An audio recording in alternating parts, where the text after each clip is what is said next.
Olá, padre, boa noite. Boa noite, tudo bem? Tudo jóia, graças a Deus. Padre, pode nos dar uma vez para iniciarmos nossa conversa? Vamos iniciar então. Em nome do Pai, do Filho e do Espírito Santo. Amém. Amém.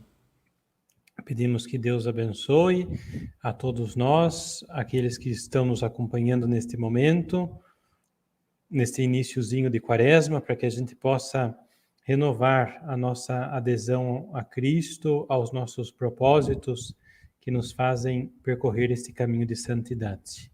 Pedimos o auxílio da Virgem Maria para que nos ajude neste sentido.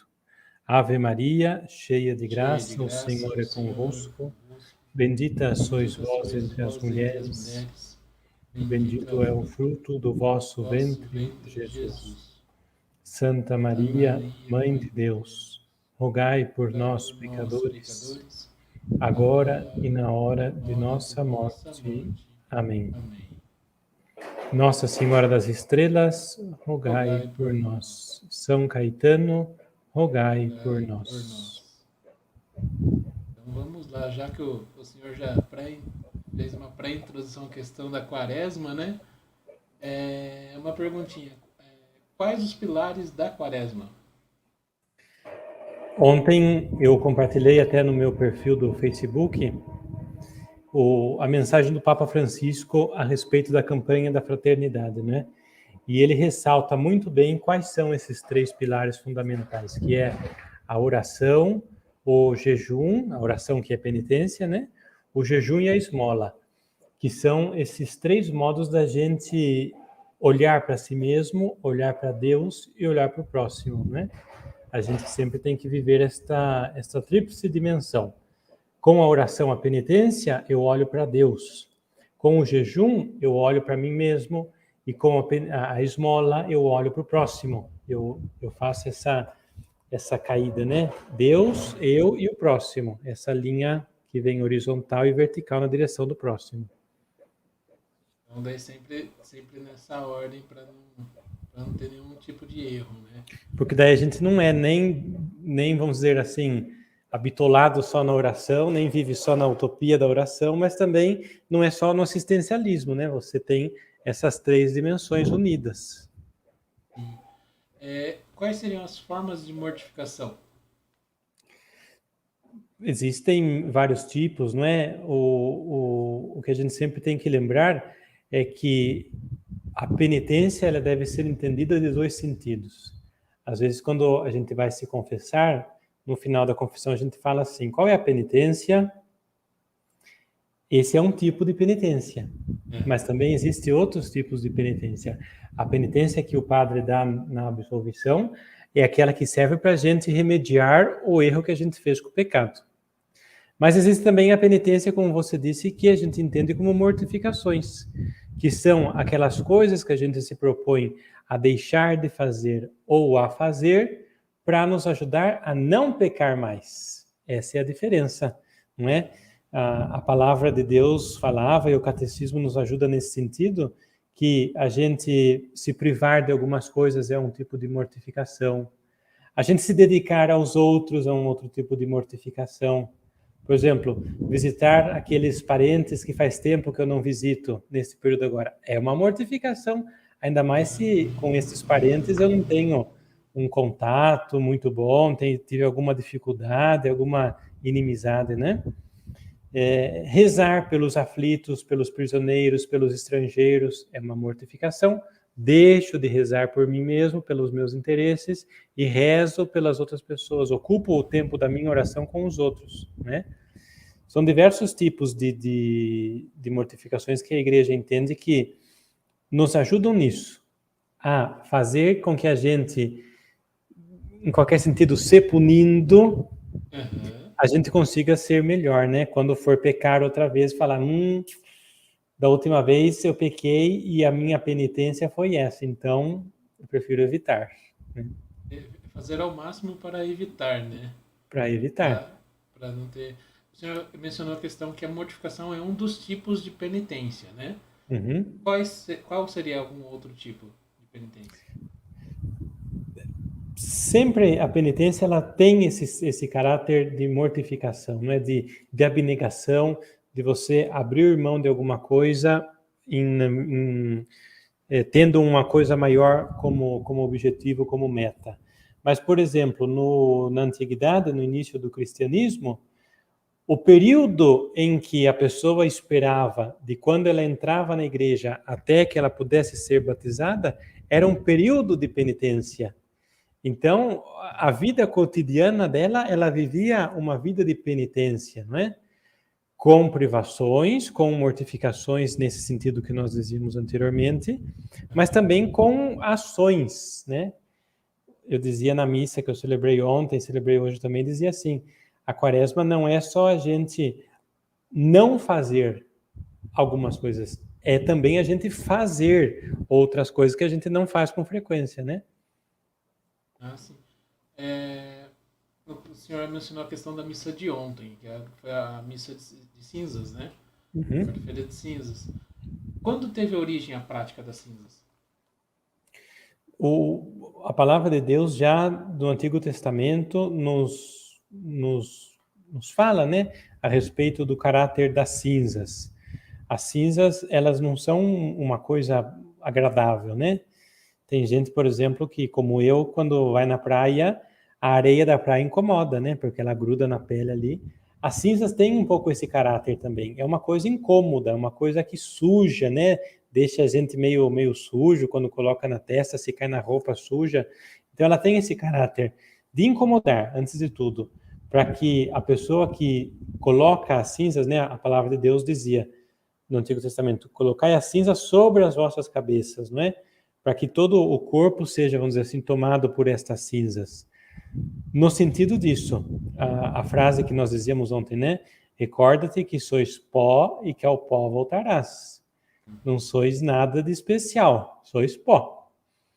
Por enquanto, pode ser que a pessoa ocupe um cargo importante, tenha uma conta gorda no banco, um carro bonito, mas é pó também, a pessoa é pó. Daqui 10, 20, amanhã mesmo, ela pode retornar ao pó, não é?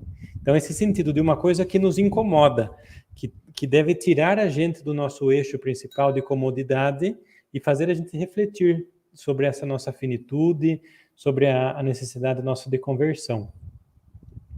E nesse sentido das cinzas, do incômodo, acaba auxiliando para conseguir viver uma espiritualidade na quaresma mais intensa? Justamente porque já inicia, né?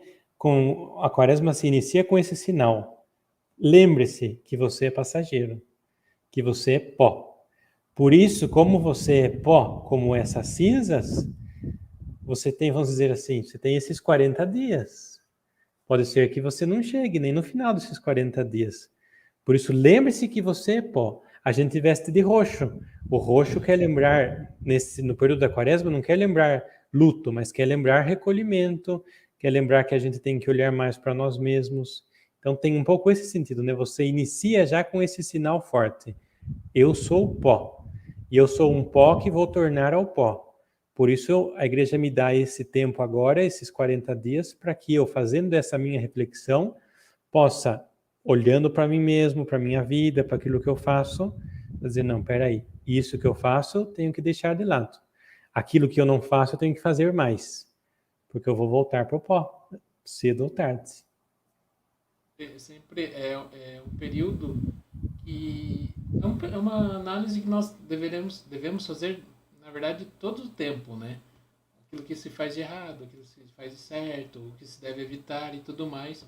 Mas nesse período de quaresma acaba se intensificando esses momentos, essas análises mesmo do próprio eu, do que eu estou fazendo ou não, né? Sim. E como concretizar um desejo de conversão? Santo André Avelino, que é um dos santos teatinos, ele dizia assim que a gente, para chegar no céu, não pode querer estar com um pé na terra e já colocar o outro no céu, porque não tem jeito. A distância é muito grande. A gente precisa subir uma escada, e essa escada é feita de degraus. Então, a gente tem que fazer um degrau por vez para chegar até lá em cima. Aquilo que você dizia, né? O concretizar é justamente isso. Você lembrar que é um passo de cada vez. Eu faço o propósito de não fofocar mais a respeito da vida dos outros. É um propósito difícil. Não é fácil você não falar mal da vida dos outros. Mas como que eu faço? Um passo de cada vez. Hoje eu evito falar. Se eu falar, amanhã eu inicio outra vez, não é? Passo por passo a gente tem que caminhar, né? E até mesmo esses passos, assim, são uma forma de até mesmo fazer um exame de consciência melhor, né? Nós conseguimos ver melhor o que está sendo feito aí para poder, no ato da confissão, fazer até uma confissão melhor, não é mesmo, Padre? Por isso que no tempo da Quaresma, a liturgia ela é uma liturgia, vamos dizer assim, mais sóbria, né? Não tem o canto do Glória, não tem o canto do Aleluia, que são cânticos mais festivos. A gente usa roxo, que é uma cor mais introspectiva. A igreja não tem flores, não tem adereços. Em alguns lugares ainda se preserva a tradição de cobrir as imagens dos santos, de cobrir até mesmo a imagem de Jesus crucificado, para que todo o ambiente nosso propicie esse nosso olhar para nós mesmos, esse nosso olhar interior, né? Não de modo egoísta, como é o que o pecado nos faz, que também nos faz voltar para nós mesmos. O sentido da Quaresma é um olhar atento, um olhar que examina a minha vida, o meu comportamento. Nesse período tem que se tomar muito cuidado com essa questão, né? Às vezes eu estou olhando para mim, mas não é pro eu mesmo, né? Não é o egocentrismo, né? É ver o que eu estou fazendo, né? As minhas atitudes e ações, né? É a gente se colocar diante do espelho da misericórdia de Deus e ver. Estou caminhando nessa direção, estou caminhando na outra, né? Quando a gente planta a roseira, planta a flor, a gente planta e deixa por um período, mas vai chegar o período que tem que dar uma podada. A videira, se você não podar uma vez por ano, ela não vai dar uvas. A Quaresma é esse sentido. A gente vai crescendo, os nossos ramos vão crescendo, os espinhos, as folhas, né? Chega uma hora que tem que dar uma podada, porque senão na próxima primavera não vai dar frutos. E essa questão da... Nós estamos falando a questão da Quaresma, do mortificação, penitências, e tem a questão das abstinências também, né? São realizadas durante esse período. Quais seriam? Tem alguma mudança de prática? Quem pode fazer, quem não pode? O que a igreja, hoje mesmo eu li a respeito disso, a igreja entendeu ao longo do tempo, ao longo da história, que a prática do jejum, ela foi devagarzinho foi se pervertendo, no sentido de que o jejum, de uma parte, ele foi adotado por muitas filosofias de vida que não tem nada a ver com a fé cristã. As pessoas fazem jejum, não só quem é cristão, quem é católico faz jejum, muitas pessoas fazem jejum. Mas faz jejum por quê? Para emagrecer, faz jejum para que a lua vire e do jeito que a lua está virada me ajude. Faço jejum, não sei disso, jejum do outro. Esse é um motivo. Segundo motivo, o jejum, para quem não é acostumado a se privar do alimento, é difícil em um sentido. Por exemplo, como bem, café, almoço e janta e entre refeições, me alimento. Aí começa a Quaresma, eu proponho que já a partir da quarta-feira de cinzas, vou me privar de uma das refeições, do almoço, da janta e do café. O que acontece?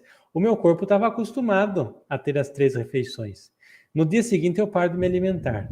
Aí o que acontece? O estômago reclama. Aí dá dor de cabeça. Aí dá os gases. Aí o problema que eu tenho para resolver, que era desse tamanho assim, ele fica enorme. acaba que o jejum que eu fiz, a privação que eu fiz, piora toda a situação. Eu fico irritado, irrito e faço irritar as outras pessoas. Esse é o segundo motivo. O jejum, muitas vezes, ele faz a gente causar o mal. E um terceiro motivo ainda poderia dizer, o jejum, se ele não for feito com um motivo, vamos dizer assim, de nos purificar, de fazer com que a gente também sofra um pouco pela falta do alimento, ele se torna meio que um motivo da gente se orgulhar, né? Jesus dizia no Evangelho, quando você jejuar, não faça cara de desânimo, não faça que os outros percebam que você está jejuando. Mas acaba que muitas vezes, hoje em dia ainda, quem faz jejum, mesmo católicos, cristãos, fazem questão de ter uma cara triste, assim, meio, estou fazendo jejum, né? Então, por esses motivos principais, né? A igreja reduziu muito o jejum. Hoje em dia, a igreja a igreja aconselha que a gente faça jejum em 2 ocasiões do ano. Na quarta-feira de cinzas e na sexta-feira santa. De 365 dias que nós temos, a igreja recomenda que a gente faça jejum em 2 desses dias. E em que consiste o jejum? Nos privar de uma refeição completa. Pessoas que têm entre 18 e, acredito que 59 anos, não me lembro exatamente a idade, né? Antes de entrar na terceira idade. A igreja recomenda, se prive de uma das refeições completas, o café da manhã, o almoço ou o jantar.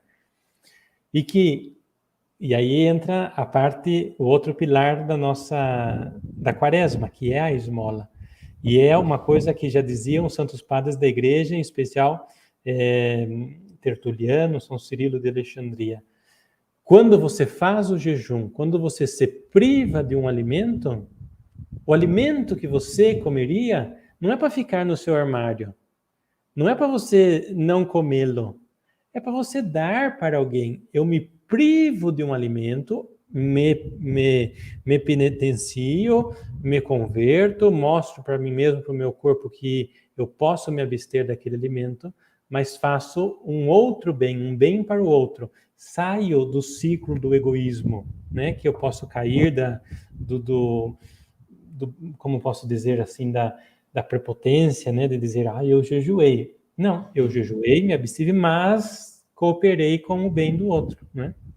Acaba se vangloriando de ter feito um jejum que não é essa a intenção, né? Não é essa a intenção. É É você se mortificar. Na verdade, vai se ligando tudo, né? Tudo vai se ligando. Mortificação, penitência, jejum, abstinência, tudo vai se tornando um âmbito só, né? Sim. No caso, o jejum, como o senhor disse, os tipos de jejum nós temos pela alimentação completa. Em alguns casos também, por recomendação médica, não é aconselhável, né? A igreja já deixa isso bem claro, né? E até mesmo para quem uma pessoa faz um trabalho um pouco mais pesado, ela não pode se abster de alguma refeição ali também. Justamente. Né?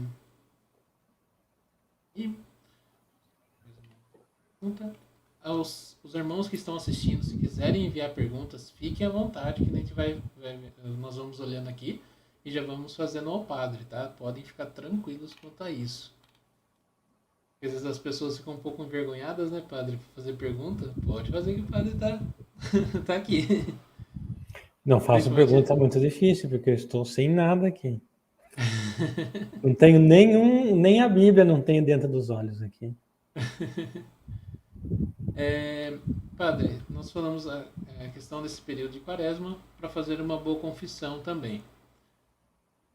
Foi deixada uma pergunta aqui assim: pode-se falar a quantidade de vezes que foi cometido o pecado durante uma confissão ou não é necessário?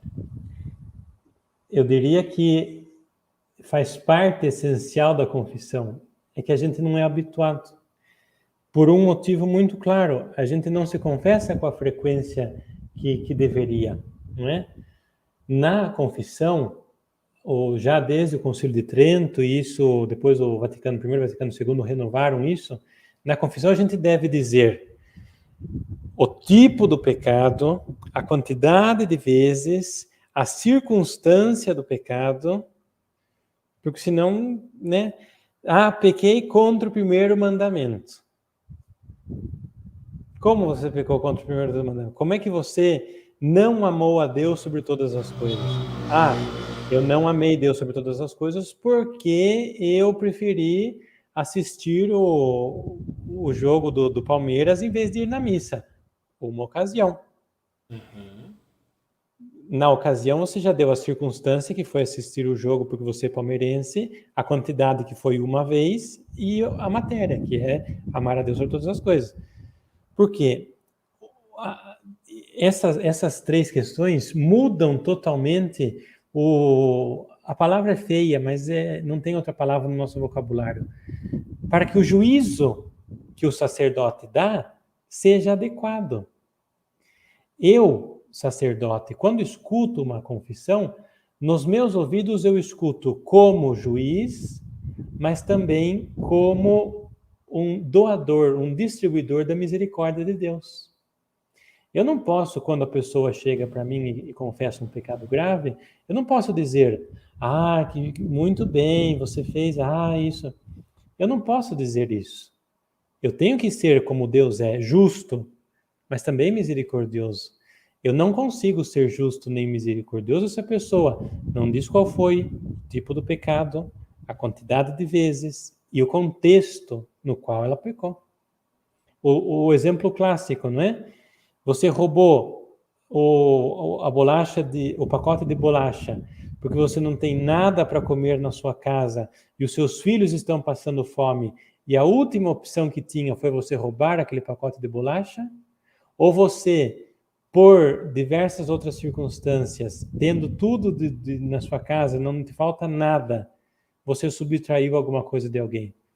O pecado, a matéria é a mesma, é o roubo. A quantidade é a mesma, mas muda a circunstância. E aí que vai o direcionamento, né? Onde vai se direcionando toda a confissão da pessoa, né? Claro. E é aquela questão que vários, eu já conversei com alguns padres, eles sempre recomendam ser punitivo, né? Não tentar justificar a confissão, né? Aquilo que se confessa. Na confissão a gente não deveria justificar. Na confissão a gente se acusa. Diz, olha, pequei contra Deus tantas vezes desta maneira. Pronto. É que a gente, por natureza, não é? Eu conheço o padre, é o meu pároco, é o meu vigário, convivo com ele, rio com ele, ajudo na missa com ele, ando de carro com ele. Ele vai lembrar do que eu estou falando. Por isso eu dou uma justificadinha. Olha, eu fiz isso, mas foi por isso. Eu falei mal dela, mas foi por esse motivo. Porque a pessoa sabe que a gente é humano e que, apesar do dever que nós assumimos de esquecer tudo que a gente fala, se a pessoa se confessa com frequência comigo, conheço a pessoa, é claro que a gente, por um instante ou outro, a gente se recorda do que a pessoa falou, né? Não por nenhum motivo, mas pela nossa própria cabeça, pela nossa própria história. Por isso, é importante essa como dizia, você superar, né, esse lado humano do sacerdote e buscar essa profundidade de conversão, de entender, né, qual que é o real sentido da confissão. Acontece, padre, por exemplo, o senhor mencionou a questão da frequência de confissões, né, que as pessoas deveriam ter essa frequência. Da pessoa confundir essa questão dessa confissão frequente com um direcionamento, alguma coisa nesse sentido? Sim, esse é o nosso grande problema, não é? Eu, deste tempo todo que eu estive na Itália, e foram praticamente 6 anos, o pessoal lá tem procura pouquíssimo a confissão, né? Eu posso contar nos dedos as confissões que eu escutei nesses 2 anos de padre que eu estive lá. E as pessoas vêm muitas vezes, e lá especialmente, mas aqui também, padre, fiz isso, o que o senhor acha? Padre, eu estou com essa dificuldade. Como que eu posso fazer para mudar? Então, Já aí sai você, totalmente né? do Aí intuito. eu olho assim pela janelinha, eu vejo que tem uma fila ainda de 20 pessoas. E o horário, às vezes, tem horário da missa, tem horário de outros compromissos. Falo, eu não posso estar aqui, né, para dar conselhos e uma coisinha ou outra. A gente sempre fala, né? A gente também não é seco nesse sentido, né? A pessoa fala o pecado e eu automaticamente te absolvo, o nome do Pai vai embora. É uma coisinha ou outra Não é você acaba mecânico, né? dizendo. Mas não é mecânico e eu não posso estar ali também meia hora com a pessoa, né? A gente nunca, na confissão, a gente nunca pode dizer o pecado da pessoa, né? Eu não posso nem usar como exemplo numa uma homilia, numa conversa, um pecado que eu escutei de uma pessoa, né? Por isso, o que eu vou dizer agora não foi uma confissão, por um motivo muito claro. Chegou a senhorinha, uma senhora bastante idosa, acredito que lá pelos seus 90 anos. Padre, posso confessar? Falei, pode, vamos aqui então. Sentei com a senhorinha e ela começou. Em 1945, eu pensei com meus botões, eu falei, vai Aí longe vem. essa história. E a velhinha foi contando 1945, e 46, e 47, e 1960, e 70. Depois de uns 20 minutos, só escutando ela falar, eu falei, e qual é o seu pecado? Falou, estou chegando lá, padre. E continuou. 1990, e 2000, e 2005, passou mais uns 10 minutos. Eu falei, Dona Maria, qual que é o seu pecado? Eu tenho mais o que fazer, eu tenho que arrumar para a missa, eu tenho que me preparar aqui. Falou, padre, o meu pecado é que eu não venho na igreja. Eu falei, minha senhora, se a senhora não vem na igreja, isso não é um pecado. Se a senhora não vem na igreja, por quê a senhora não vem na igreja? Qual é o motivo? Claro que eu não fiz todo esse discurso, porque senão ela ia me ficar ali mais uma hora comigo para explicar. Mas para dizer, a pessoa não sabe o que é a confissão, acha que a confissão é você pegar uma bênção com o padre, é você, né? Entendeu o real motivo da confissão, né? Não é só conversa ali, né? Né? Se você quer conversar, o padre escuta, não tem nenhum problema, mas assim, marca um outro horário, vai na secretaria, o horário que o padre está dando atendimento, né? A gente disponibiliza várias horas do dia para estar ali na secretaria, para estar ali. Às vezes a pessoa quer vir para conversar, não tem nenhum problema. Se eu estou disponível, tenho tempo. O padre também faz um pouco do psicólogo, do psicoterapeuta, né? Vai sanando outras áreas do convívio pessoal, né? Claro. Deixa eu só pôr uma pergunta. E tem pessoal gostando. A Mariane Jacinto, muito interessante o assunto do jejum. E a Maria Madalena Suardi mandou: boa noite, Padre João Vitor. As pessoas com mais de 73 anos devem fazer jejum? A igreja dispensa da obrigatoriedade de fazer jejum, né? Quem seria obrigado a fazer jejum é quem tem entre maior de idade, quem tem entre 18, né, ou 16, até quem chega na terceira idade. Por questões diversas, né? Às vezes a pessoa tem que tomar remédio, às vezes a pessoa tenha o diabetes, a glicemia, o colesterol e inúmeras outras situações, né? Então, para que aquela falta de alimento não prejudique a sua saúde, a igreja dispensa, né? Fala, ó, se você quiser fazer, fique à vontade, mas você não tem a obrigação, né? Você não é um pecado se você não fizer.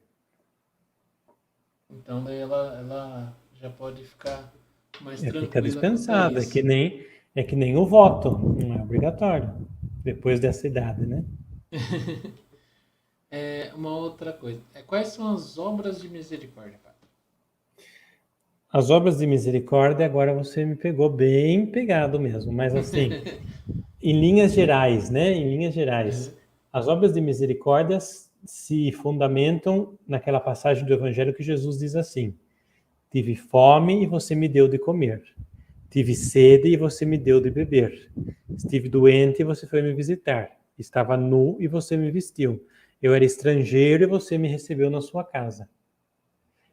Esse é o fundamento das obras de misericórdia, não é? Você dar de comer, dar de beber, visitar os doentes, receber quem é estrangeiro em casa e vestir o nu. Por quê? Diz Jesus, cada vez que você fizer isto, você faz não aquela pessoa, também aquela pessoa, mas você faz a mim, né? Então, obras de misericórdia não é você... Isso é interessante também da misericórdia, porque a misericórdia, a palavra misericórdia significa essa união, né? O Padre Léo que dizia, essa união entre a miséria e a corda, o coração. A miséria nossa e o coração de Deus, misericórdia. Deus é misericordioso com nós, porque olha a nossa miséria e leva no seu coração. A gente também é convidado a ser misericordioso, obras de misericórdia. Como eu sou misericordioso com o meu irmão? Olho a miséria do meu irmão, coloco no meu coração e ajudo. Dispõe, né? Se disponha ao próximo. Me disponho. É a questão da linha aquela linha que o senhor tinha falado, a linha da horizontal, né? Você se dispor ao próximo ali e estar ajudando ele, né? O senhor mencionou a questão quando o senhor estava como pároco, como sacerdote na Itália, né?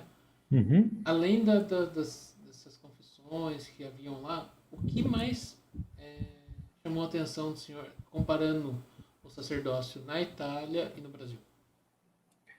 Uma diferença.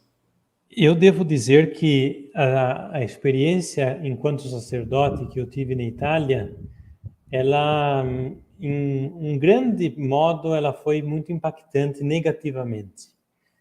Porque, vamos dizer assim, infelizmente, aquilo que o Papa Francisco fala, né, a respeito do clericalismo, a respeito do carreirismo, a respeito dessa uso impróprio do poder que me dá o ser sacerdote. Isso é muito claro no clero italiano e no clero romano. Eu fui sacerdote ali da Diocese de Roma, era vigário de uma das principais paróquias da Diocese de Roma. Imagine que cada paróquia que vai surgindo na Diocese de Roma recebe um número cardeal. Atualmente, as paróquias estão lá pelo número 1300. A paróquia onde eu era vigário era a número 12. Então, você imagina, é uma paróquia muito antiga, uma paróquia muito importante e fundamental. Para dizer o quê? Estive dentro, participei de reuniões com o cardeal vigário, com os bispos da diocese, com os sacerdotes do clero de Roma. Pude tocar com a mão essa realidade daquilo que o Papa Francisco fala a respeito de clericalismo, de carreirismo e desse uso do poder desse falso poder, que a gente nem tem poder, desse falso poder que alguns padres, alguns bispos pensam que tem porque são padres e porque são bispos. Uhum. Então isso acaba impactando muito. E a vinda do senhor para o Brasil foi através dos teatinos. Justamente, eu terminei, quando eu fui para a Itália, em 2017, o intuito era bastante claro. Eu ia para fazer a teologia. Uhum. Tinha feito o noviciado, tinha feito os primeiros votos, o passo seguinte era estudar teologia. Então me mandaram para lá para estudar teologia. Teologia lá duram 3 anos. Terminei a teologia, o padre geral, que lá era o meu superior direto, falou: por que você não faz um mestrado, né, uma pós?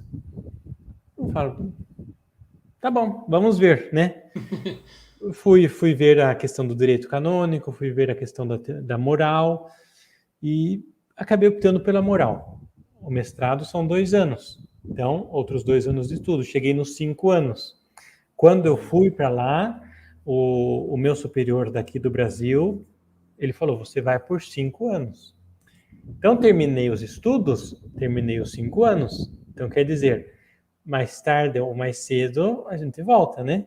Uhum. Como eu, nesse meio tempo, fui nomeado vigário dessa paróquia de lá, e o mandato de vigário de lá duram 3 anos, então eu estava no meio do período do mandato de vigário, me faltaria 1 ano ainda de vigário lá.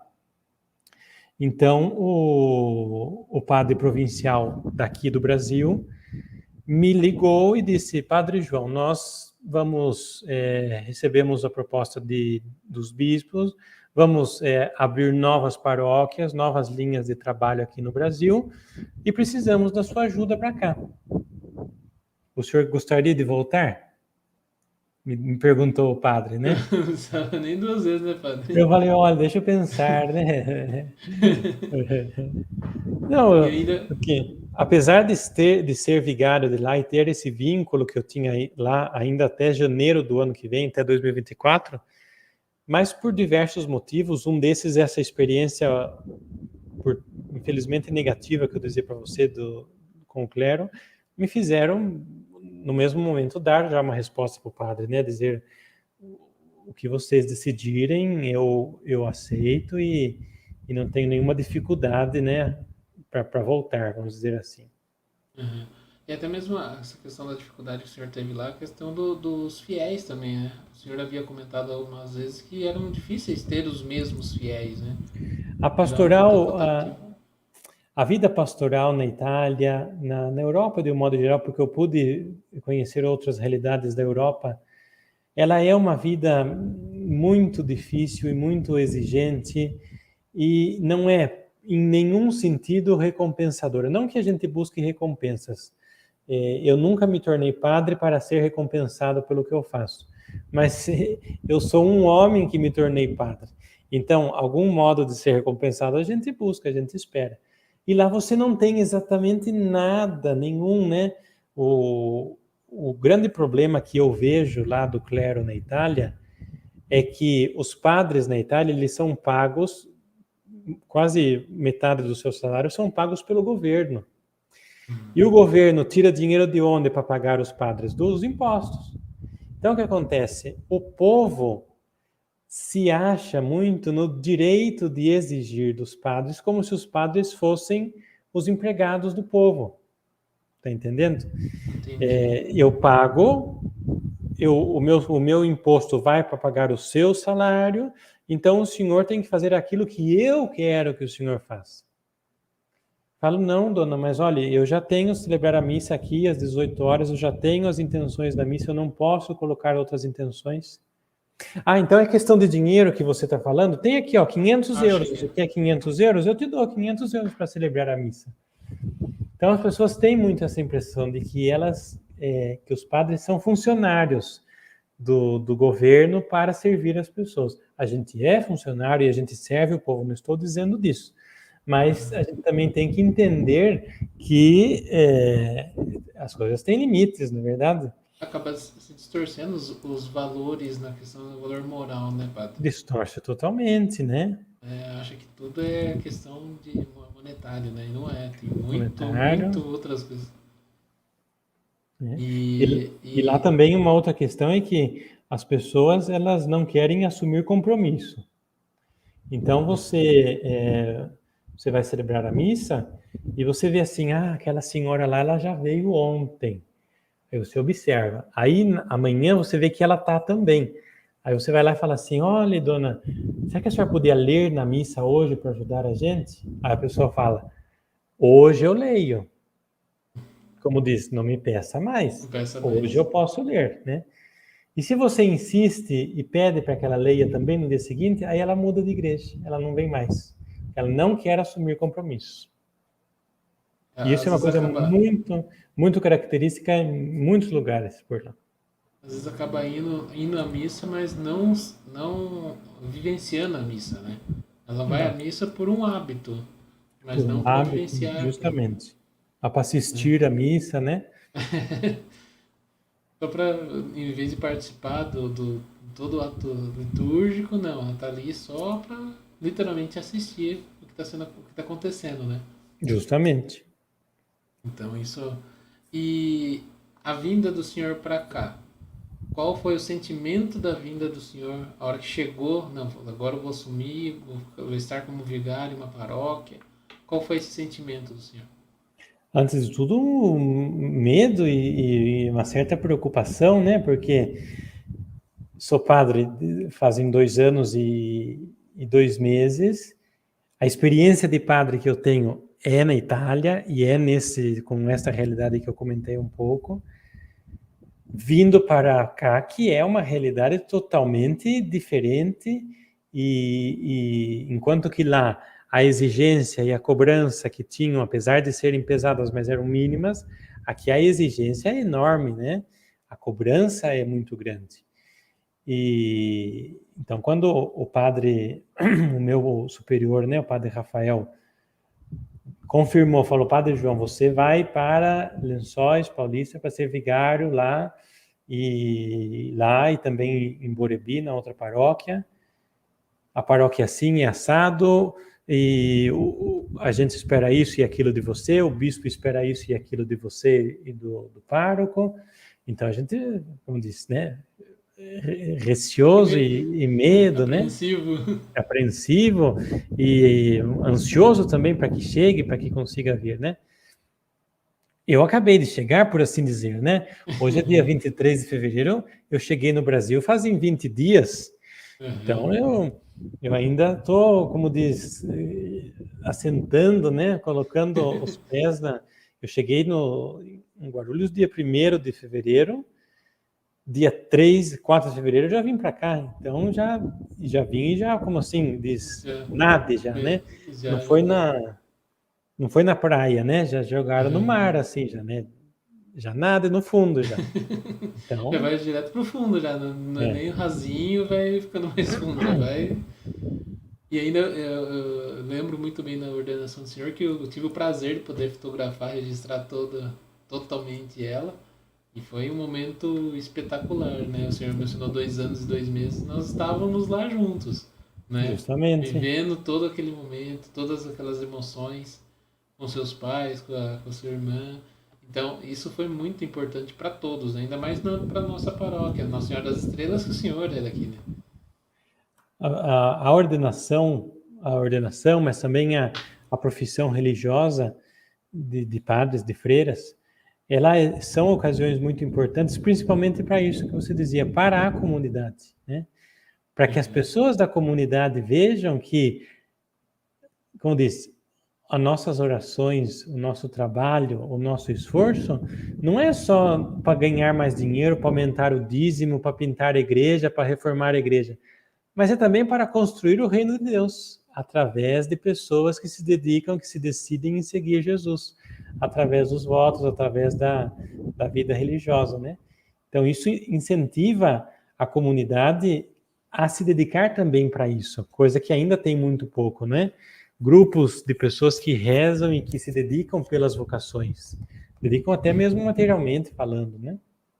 O apostolado da oração sempre é muito dedicado a orações das vocações, Uhum. né? Para trazer novas vocações que cada ano, infelizmente, tem diminuído, né? Agora, após esse período pós-pandemia, tem aumentado um pouco a quantidade de vocações, né? Tanto para as madres, como, né, como para os sacerdócios. Então, há aumentado, mas ainda de uma forma lenta, gradativa, não tão rápida quanto se esperava, né? A questão é a seguinte: vocação. A palavra vocação vem do latim vocare, que significa voz, chamar, né? Deus chama, Deus convoca e eu respondo com a voz. É sempre ali em torno da voz. Deus que fala, que me chama e eu que falo e que respondo. No mundo de hoje, na nossa cultura tão barulhenta, tão cheia de ruídos e de vozes altas e televisão e música, e a gente está o tempo inteiro com a cabeça com barulho, a gente não vai conseguindo mais ouvir a voz de Deus que chama. E é esse o problema. Já dizia Jesus no Evangelho, Deus chama, mas vocês, como diz, vocês trabalhem para que tenham mais trabalhadores na messe? Porque Deus chama. Deus está sempre nos chamando, sempre convocando novas pessoas. O problema é que as pessoas não conseguem mais ouvir a voz de Deus. Acaba não tendo o discernimento daquele chamado, né?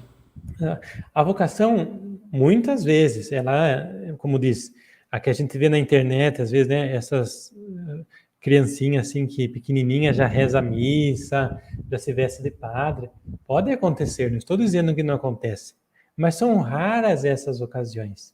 A vocação, ela é um chamadinho silenciosinho, é a formiguinha assim que vem no seu coração, que vem na sua mente e diz assim: por que não? Isso é o chamado de Deus. Deus nunca vai ligar no seu celular e dizer assim: estou precisando de você. Não é assim que Deus chama. Não vai Deus chegar uma mensagem não vai no chegar um celular. WhatsApp, né, dizendo assim: preciso de você, seja padre. Deus chama através das pequenas coisas.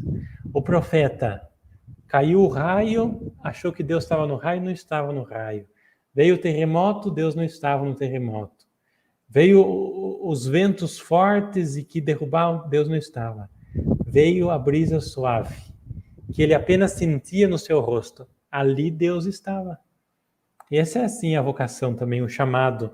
É assim, né, nas coisas simples, né, você nem percebe, às vezes, que Deus está te chamando. Você vai se deixando conduzir por esse caminho e as coisas vão acontecendo. E o chamado do Senhor veio como? Eu sou um desses casos que não celebrava a missa quando eu era pequeno. Que não tenho, assim, desde pequenininho. Não. Eu fui coroinha há muito tempo, fui acólito e sempre estava, como diz, enfiado ali debaixo da batina do padre, mas não tinha esse desejo, essa como posso dizer assim, essa resposta em mim de ser sacerdote, né, de ser padre. Foi através de um amigo que ele, querendo participar de um encontro vocacional lá em São Paulo, me liga, me fala e diz assim: olha, eu gostaria de ir, mas sozinho minha mãe não deixa eu ir. Se você for comigo, ela deixa eu ir. Era em São Paulo, nós estamos falando de 16, 17 anos atrás, então a gente era menor de idade. Então foi assim, fui sem nenhum interesse, sem o mínimo interesse de nada. Fui E sem porque pretensão nenhuma. era para São Paulo, passar um dia lá, 2 dias lá, diferente, conhecer lugares novos, né? Ok. Passa um mês, 2 meses, tinha o segundo encontro. Mesma história. Olha, se você for comigo, minha mãe deixa eu ir. Vamos lá, então. Nesse segundo encontro, eu tive algumas experiências um pouco negativas nesse segundo encontro, porque me lembro muito claramente, não vou dizer qual foi a congregação que eu fui fazer esse encontro, mas em um certo momento do encontro, me lembro claramente, o padre que estava nos dirigindo nos levou até conhecer a propriedade do seminário. Nos leva até a garagem, né, o estacionamento do seminário. Diz: olha, nós temos um ônibus, nós temos 3, 4 Sprinter, não sei quantas vans, nós temos não sei quantos saveiros, não sei quantos carros, isso e aquilo e tal. Aquele discurso, por os meus ouvidos, não gostei dessa história.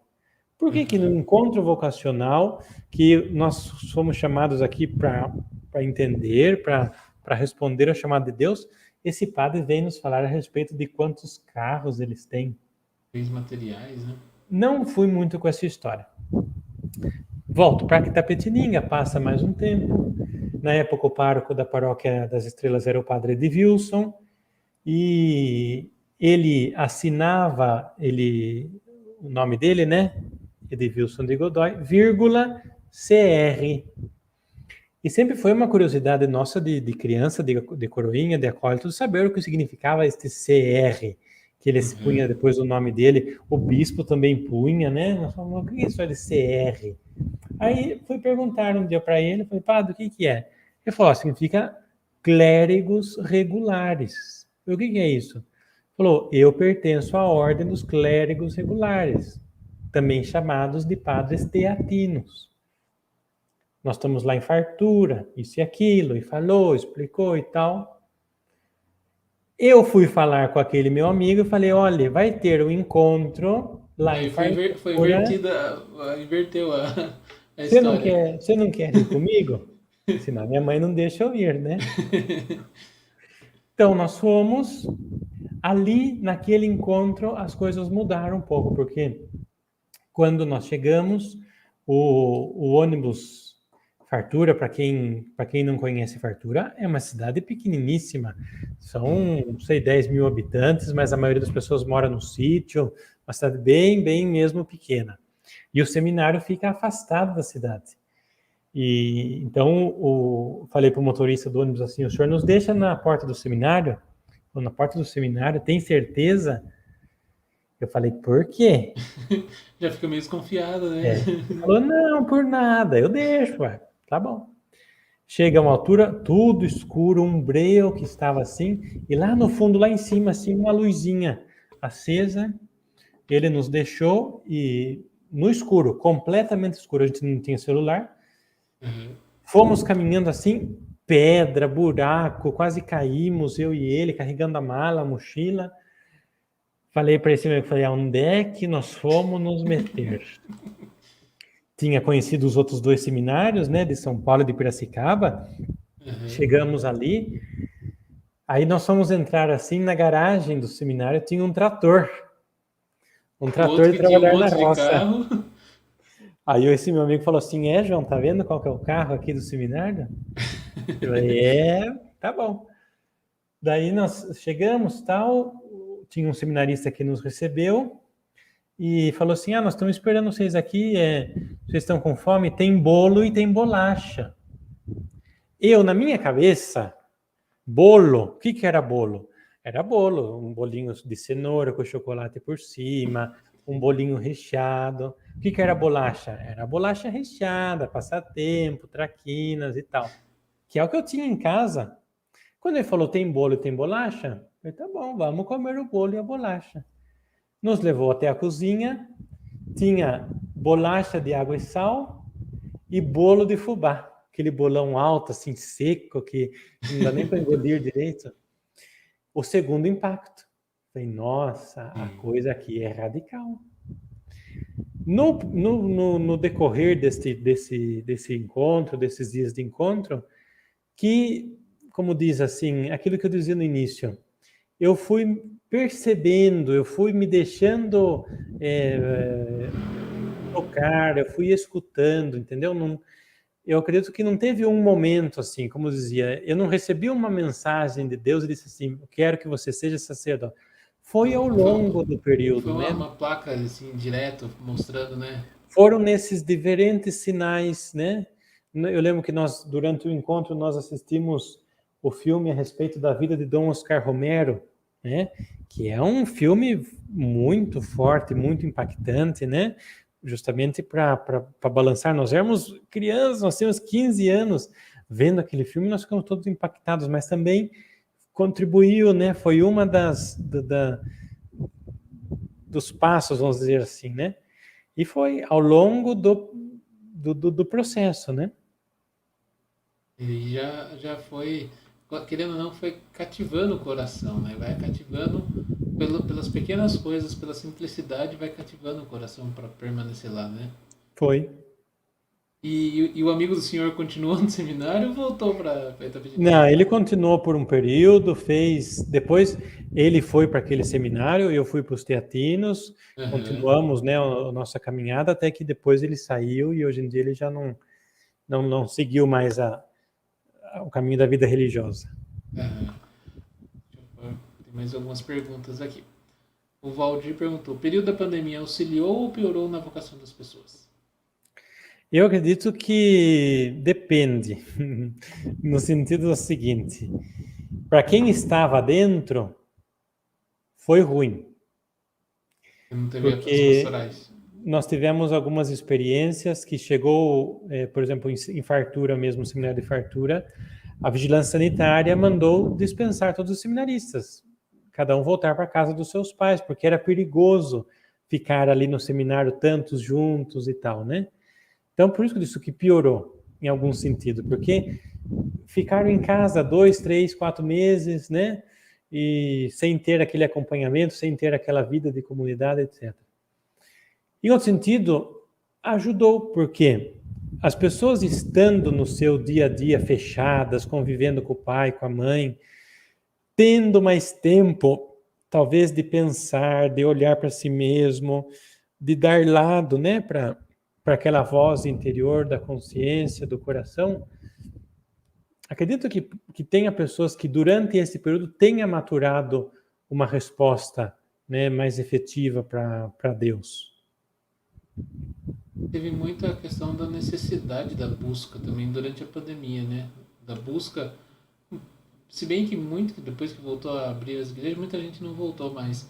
Muitos Se esperava, né? sentiram o sentimento de, não, preciso estar mais próximo, né? Muita gente dizia assim, depois da pandemia as igrejas vão estar lotadas. Não. Não muda. Pode vir a pandemia que for, mas se a pessoa não mudar, não é a pandemia que muda, né? Uhum. Vamos para mais uma pergunta aqui. A Evelyn perguntou: por que Maria escolheu os 3 pastorinhos para conversar com ela? Eu acredito sempre, e o Papa Francisco ele falou isso quando ele falava a respeito das mensagens de Medjugorje. Deus, e a gente vê isso já nos evangelhos, nas leituras, ele escolhe as pessoas que ninguém escolheria para ser os seus instrumentos.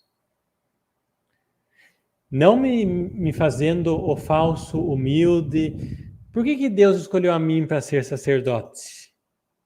De Itapetininga, um lugar desconhecido, povo tudo caipira, nem sobrenome de família eu tenho.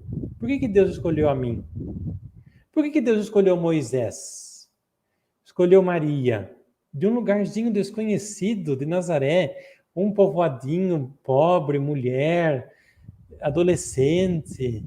Por que Maria escolheu, como diz a Evelyn, escolheu os 3 pastorinhos, 3 crianças, que talvez ninguém desse bola para aquelas crianças, ninguém falasse, e foi o que aconteceu que nós vimos. Por um período, ninguém acreditava no que eles falavam. Precisou que Maria se revelasse através de sinais visíveis para todos, que o sol se movesse para que todos acreditassem. Por que Maria no México apareceu para Juan Diego, um índio desprezado, que não sabia ler, não sabia falar, não sabia escrever, que o bispo não acreditou nele, que o prefeito não acreditou nele, que só quando todos viram as flores que caíram do manto é que acreditaram.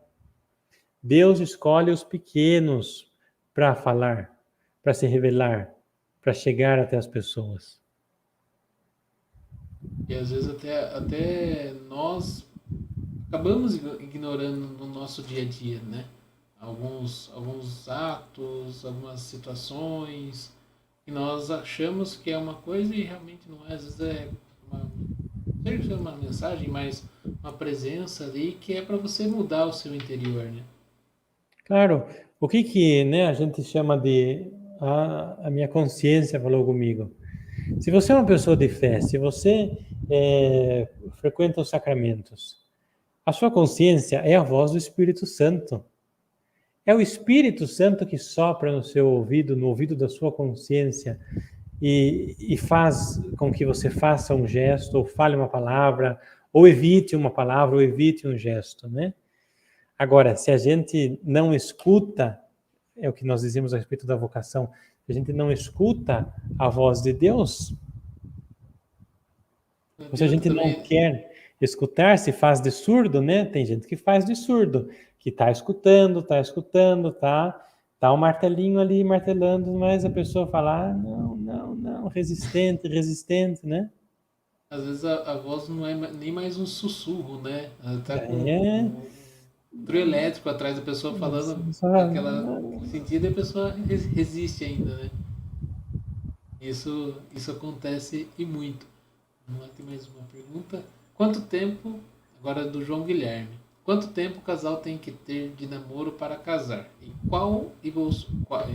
E os processos para possuir namoro e casamento santo? Antes de tudo, é preciso que os dois tenham o propósito do casamento, né?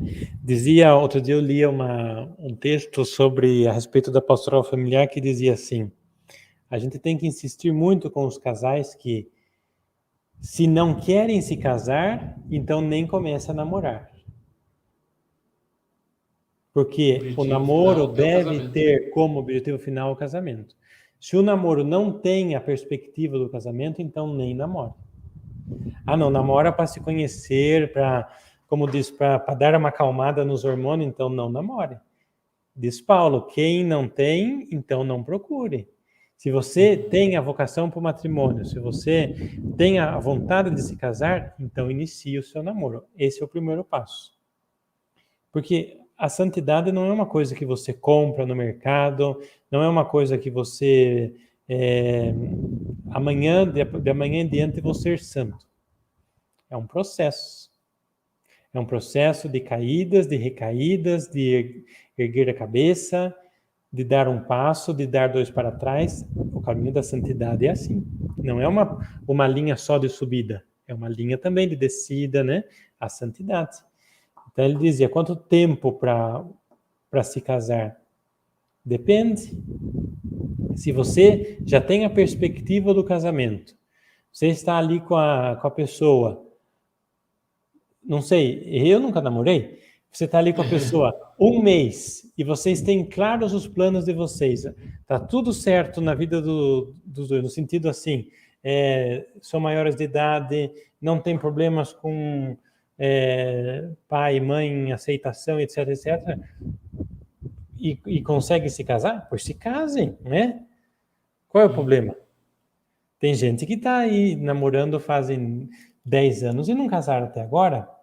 Aí pode ter muitos problemas, porque pense bem, você conseguir manter uma relação sana e saudável com a pessoa por 10 anos.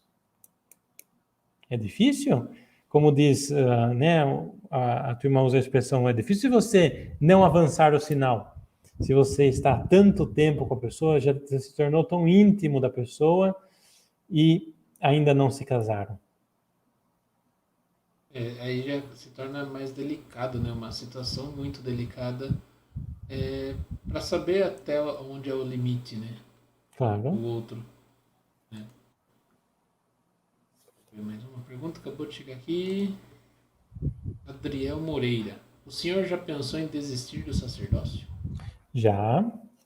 Eu quando, como disse, né, entrei para o seminário, tinha 16 anos, e uma vez que a gente entra no seminário, a diferença daquilo que muita gente pode pensar, que o seminário vai conversar direto com Deus, vai cantar glória, glórias, aleluia todo dia, é uma vida difícil, é uma vida de sacrifícios, de penitências, de conflitos com os outros. A gente era em 22 no seminário, tudo meninada de 16, 17, 18 anos, né? Então, muitos conflitos, cada um com seus conflitos, tendo que enfrentar os conflitos dos outros, enfim. Por esses motivos, o tempo passa muito rápido. O tempo passa voando no seminário, como disse. Quando eu dei por conta, eu já estava em Guarulhos, já na filosofia. Meados de 2011. Eu entrei no seminário em 2008. O que aconteceu? Tinha uma menina que era coordenadora dos coroinhas, eu era coordenador dos coroinhas, conversa daqui, conversa de lá, e tinha que estar sempre juntos, e tinha que ligação, e chamada, e reunião, isso e aquilo.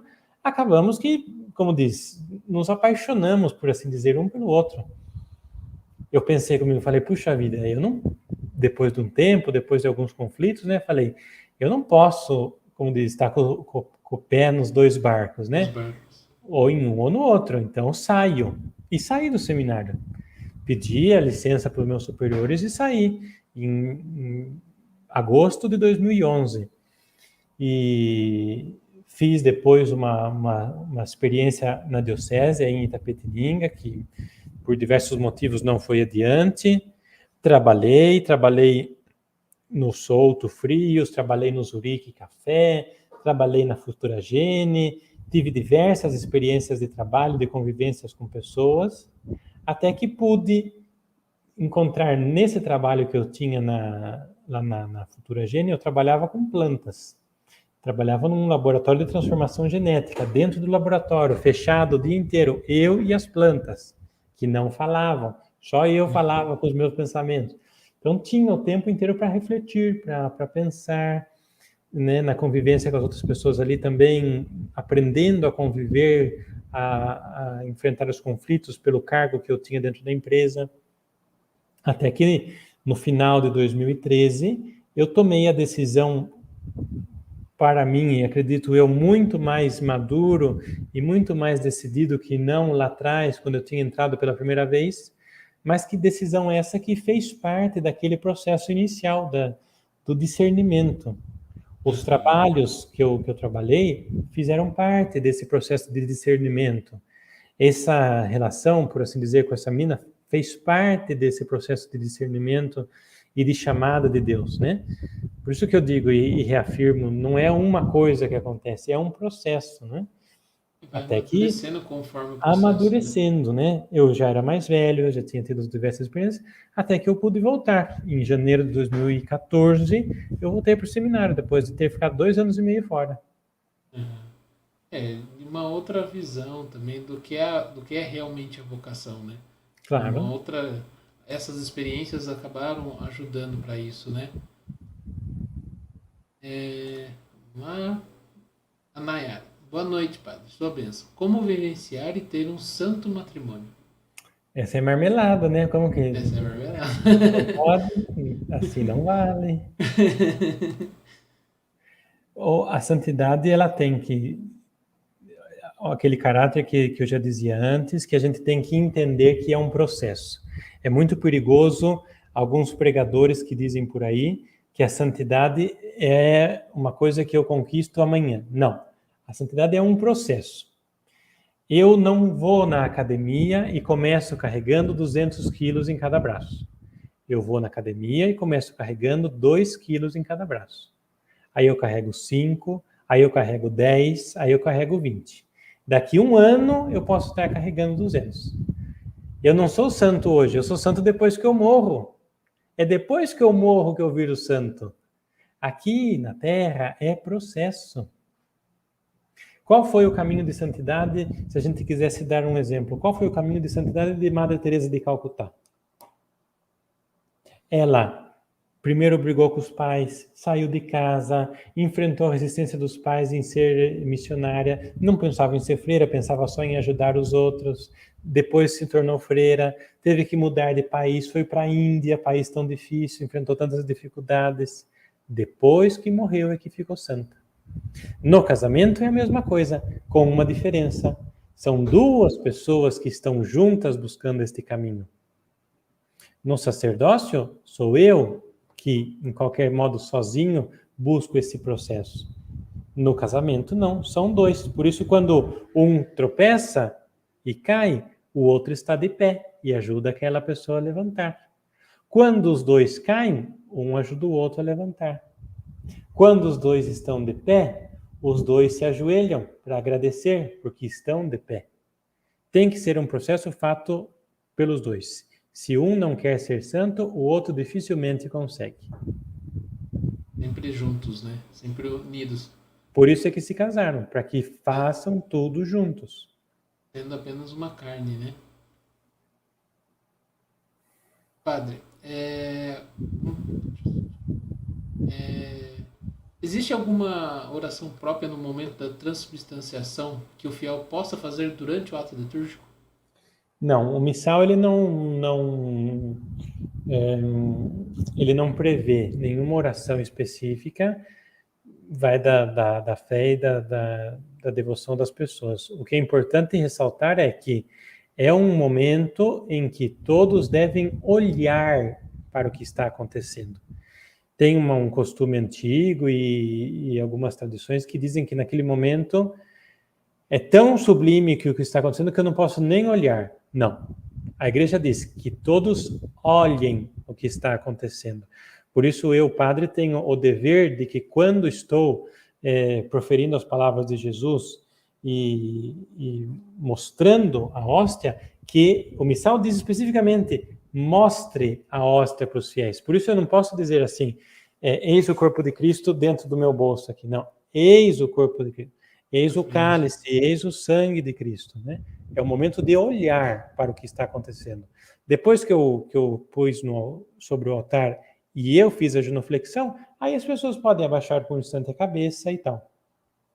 Aí é uma reverência, no caso, né? Faz a reverência e tal. Tem muita gente que diz, meu Deus, eu creio, espero e amo-vos. Peço-vos perdão por aqueles que não creem, não adoram, não esperam e não vos amam.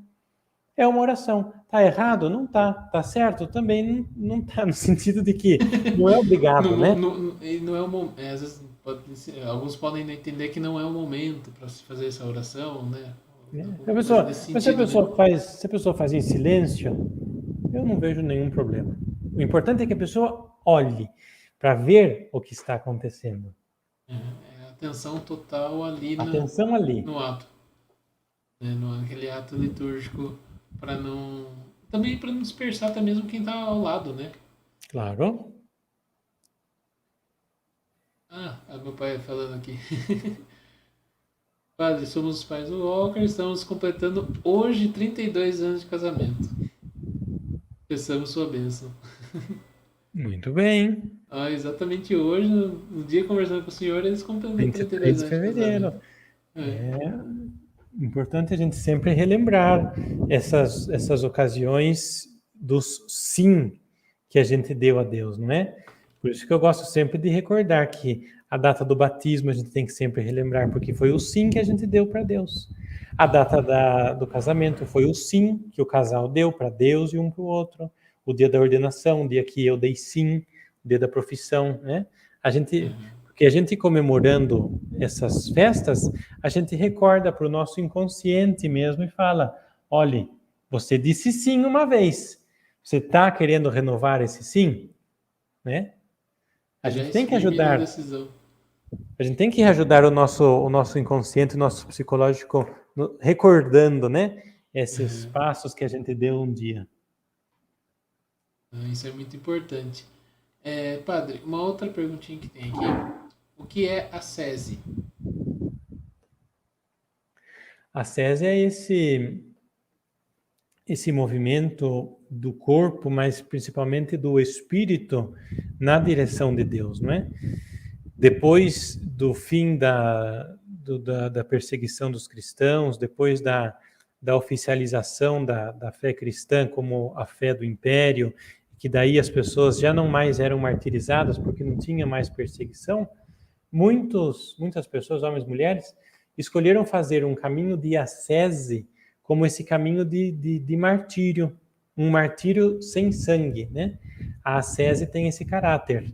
Eu vou me abstendo, vou abrindo mão de tudo aquilo das comodidades que a vida pode me dar, vou vivendo mais só com o essencial e mais de Deus, até que eu esteja mais longe, né? A ascese tem esse sentido de ascender, de subir, né? Eu vou ficando longe das coisas da terra e vou ascendendo, vou ficando mais perto das coisas de Deus. Desapegando do que é mundano e material, no caso. Nesse sentido. São Bento, né? Santo Antônio Abade e outros santos ascéticos, né? Que deixaram a cidade, deixaram ali a casa, a facilidade que tinham de alimento, de água, e foram viver no deserto, foram viver nas montanhas, né? Abrindo mão de tudo o que era cômodo para eles. Não, com certeza. Vamos lá para a nossa última pergunta, que o pessoal sempre gosta, acredito que sempre gosta de fazer para o senhor. Qual o santo de devoção e por quê? Acredito que a resposta é quanto óbvia, né? São Caetano. Não tem muito. É um santo muito, muito, ao qual eu admiro muito, justamente pelo fato de que entendeu que, antes de tudo, a vida é um processo. Por isso que eu gosto de repetir sempre isso, que a busca da santidade é um processo. São Caetano, que no início não queria ser padre. Ele nunca pensou em ser padre. Ele estudou direito, porque na época, quando se estudava direito civil, se estudava também direito canônico, era uma faculdade só. Estudou direito, foi para Roma, era um fiel católico, frequentava as missas, vendo a realidade pervertida e problemática da igreja do seu tempo, se decidiu em ser padre. Não para entrar naquela onda, mas porque entendeu que, para mudar aquilo que ele via, tinha que começar dele. Se eu quero que o padre que eu estou vendo celebrar a missa seja santo, eu tenho que ser santo. Se eu estou vendo aquele bispo que faz tudo de errado e quero que ele mude, eu tenho que começar a mudar. São Caetano entendeu isso desde jovem. Então se tornou padre, depois se juntou com outros conhecidos e decidiram que essa proposta de renovar-se a si mesmo, buscando a renovação exterior, entenderam que isso tinha que ser alargado, tinha que ser uma coisa oficial na igreja. Fundaram a Ordem dos Teatinos, né? E começaram essa proposta de vida de reformar o outro, reformando a si mesmo. Um outro dado interessante de São Caetano é a sua confiança total e absoluta na providência de Deus. São Caetano tem um episódio muito claro que eles estavam reunidos na hora do almoço em Roma, ele e os outros irmãos que faziam parte da comunidade, e não tinham o que comer. Era período de carestia em Roma, período das perseguições alemãs. Um dos irmãos falou assim, mas Caetano, mas nós não temos o que comer, vamos ficar no quarto, então, cada um reza as horas, vai dormir, porque dormindo não sente fome. Ele falou, não, é hora de rezar por comida, nós vamos rezar. E rezando, quando rezavam o Pai Nosso, né? Dai-nos hoje o pão de cada dia. O que acontece? Batem na porta, uma pessoa. Olha, eu trouxe uma doação de alimentos aqui para vocês. Veja se isso não é um sinal claro e evidente da providência divina na vida dele e dos outros irmãos ali da comunidade. Então, se dedicou totalmente a isso. Foi um padre no seu tempo que soube fugir de todo tipo de clericalismo, todo tipo de interesse que o sacerdócio lhe podia dar. Viveu, se doou, gastou a sua vida para os pobres, especialmente os pobres doentes do Hospital dos Incuráveis de Nápoles. Ele, com o beato João Marinoni, iam dar de comer para os doentes do hospital. Davam na boca a comida, trocavam a cama dos doentes, limpavam o chão do hospital, sendo padre. Então, esses traços é que me chamam muita atenção da vida de São Caetano e que me inspiram, né?